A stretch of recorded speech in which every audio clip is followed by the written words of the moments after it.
کا گۆران لە ساڵی 2013 ڕێک لێرە بە هەمان شێوە باڵی کوردستان پێشوازیمان لە پەروەز حوسێن کرد بەڵام ئەو کاتە بەهۆی سەرکەوتنێکی گەورە بوو. ئێستا پەیامتان چییە، دەتانەوێت چ بڵێن؟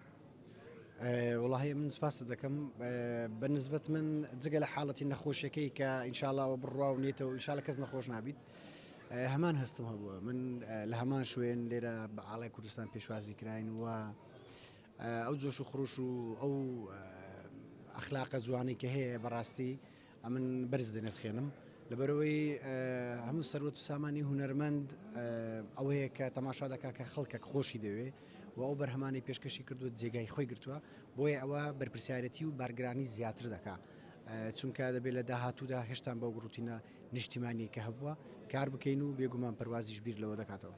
پلانتان چ دەبێت؟ پلانی هونەری مەبەستمانە دەگەڕێتەوە ئەو هەوادارەکانی خۆی بە هەمان شێوەی ڕابردوو؟ والله ئەگەر خوا تەمەن بدا و دەرفەتدا تەندروستێکی باش بدا بێ گومان چونکە پیشەی هونەرمەندەوەی کە بەرهەم پێشکەش بکە بەڵام ئەوە دەگەڕێتەوە سەر ئەو هێز و توانایی خۆی ئایا لە چ کاتێک بڕیار دەدا کە زۆر باشتر ئامادە دەبێ و بەرهەمەکانی خۆی پێشکەشکە بەڵام بێگومان بەرهەمیشی دەبێت.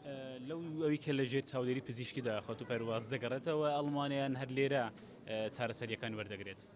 بەپێی ڕێنمایی دکتۆرەکە بیت دەبی لە ماوەی 5 ساڵ 2 مانگیان بۆ 3 مانگ جارێک هەر سەردانی دکتۆرەکەی بکاتەوە لەبەر پشکنی بەڵێ چونکە چارەسەری بیدایەتی لەوێ بووە بۆیە دەبێت کۆتا چارەسەرەکانی شەهر لەوێ وەربگریت ئیتر ئەوە دەمێنێتەوە سەر خودی خۆیشی تا چەند پەیوەست دەبی بە ڕێنماییە تەندروستیەکانی کە دکتۆر بۆی داناوە ئیتر باقیش لە لای خوددایە بەڕاستی.